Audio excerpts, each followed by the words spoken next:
This episode is sponsored by BetterHelp. October 10th is World Mental Health Day, and this year we're saying thank you, therapists. BetterHelp therapists have helped over 5 million people worldwide on their mental health journeys. That's millions of stories, millions of journeys, and behind every one is a therapist who showed up, listened, and helped someone take a step forward.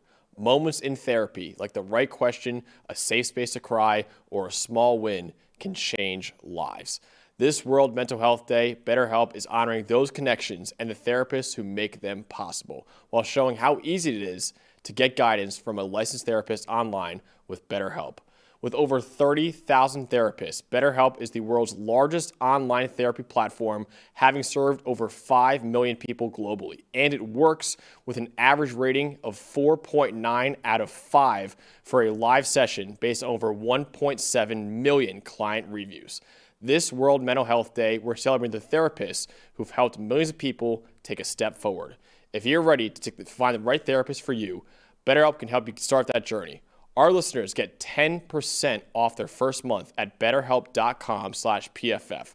That's betterhelp.com/PFF. All right, another Rebels. Up next, we have the UNLV Rebels at Boise State. 3:30 p.m. Eastern Time on FS1. This is the biggest game of the year in the Mountain West Conference. Boise State and UNLV have met in the last two Mountain West Championship games. Boise State won both of those titles. They could be on a collision course for a third straight Mountain West title game this year. Boise State is currently minus 150 to win the Mountain West right now on DraftKings Sportsbook. UNLV is plus 425 to win the Mountain West. They're second in odds behind Boise State. The next closest team is San Diego State at plus 700 on DraftKings right now.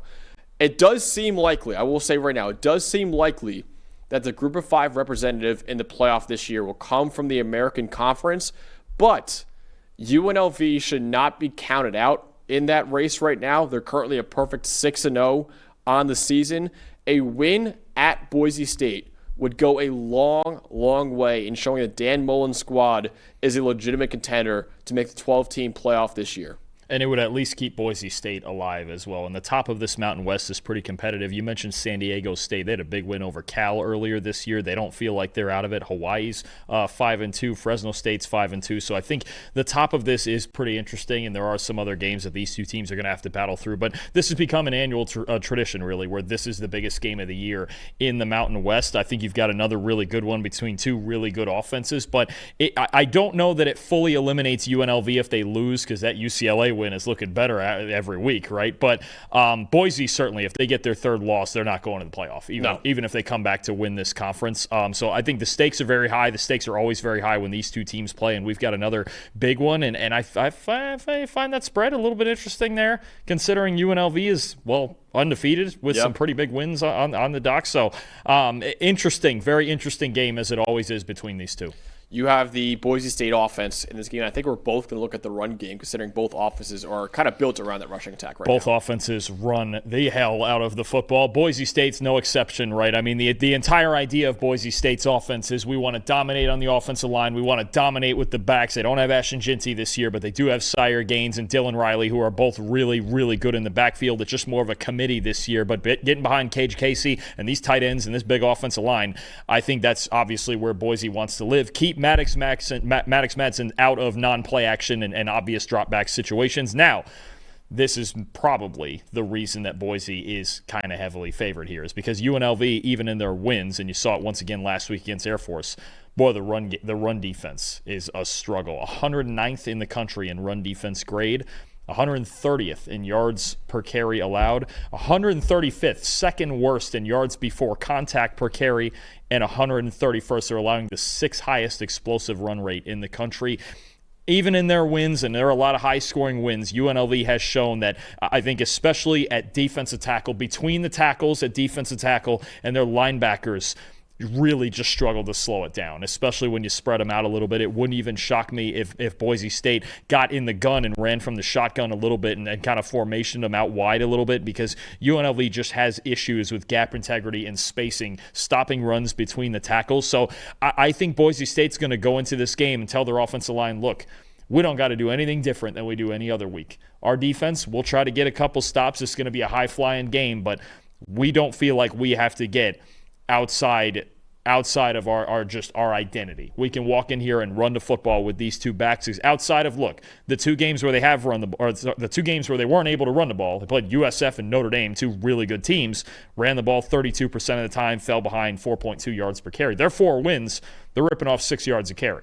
So not a whole lot changes. It's not Ashenginty, but the strategy's the same. You got 2 good backs instead of just one Superman back there, but they're still really good with Riley and Gaines. UNLV's got to tighten up in run defense, or they're going to have a big problem. Yeah, I'm looking at the UNLV run game as well against Boise State's run defense. UNLV's run game has been one of the most difficult to stop in all of college football this year. They average 4.4 yards after contact per carry. That's second to only USC in the entire country right now. Their running back, Jaden Thomas, has a 90.6 rushing grade this season, second only to Ahmad Hardy among all running backs in the country. And their quarterback, Anthony Calandria, is 9th in the nation this year with 256 rushing yards after contact. A majority of his carries are by design as well. UNLV runs a lot of read option to confuse defenses.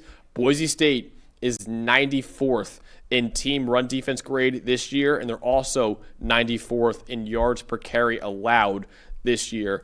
And Boise State has allowed quarterbacks to run for at least 70 yards against them in 3 of their 6 games this year. They'll need to be very assignment sound in run defense this week, or they risk UNLV running all over them. Yeah, no, absolutely. I mean, it's really the same, and UNLV's going to do it. UNLV's going to do it with pace and read option. They have the second highest rushing grade in the country when they use read options, and they use it a lot. Calandria's been great on the ground and complemented well with his arm too, right? Obviously struggled last year at Virginia, but goes to a situation under Dan Mullen where he's comfortable, and he's doing a lot of the dual threat things they need from the quarterback in their offense, and Dan Mullen's always had those dual threats, right? So, it was a competition coming into the year between him and Alex Orji, the Michigan transfer. Calandria, as the better passer, won the job. And the fact that, yes, the running game is elite, absolutely, but the fact that they can also get two-dimensional and Calandria can win with his arm too, big factor in this offense, and a huge reason they're such a high-flying team. So ultimately, Dalton, in a game that's a rematch of the last 2 Mountain West title games, it could be a third straight this year with these 2 programs, in a game that could be pretty massive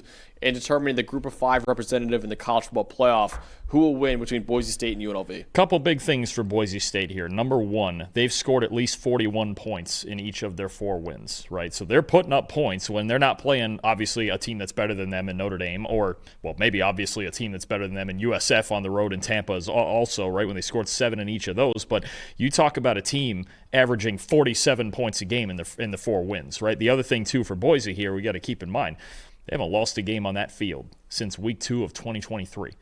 And that was a 2-point loss to UCF. So, I mean, it's been a long time since Boise lost on the blue turf here.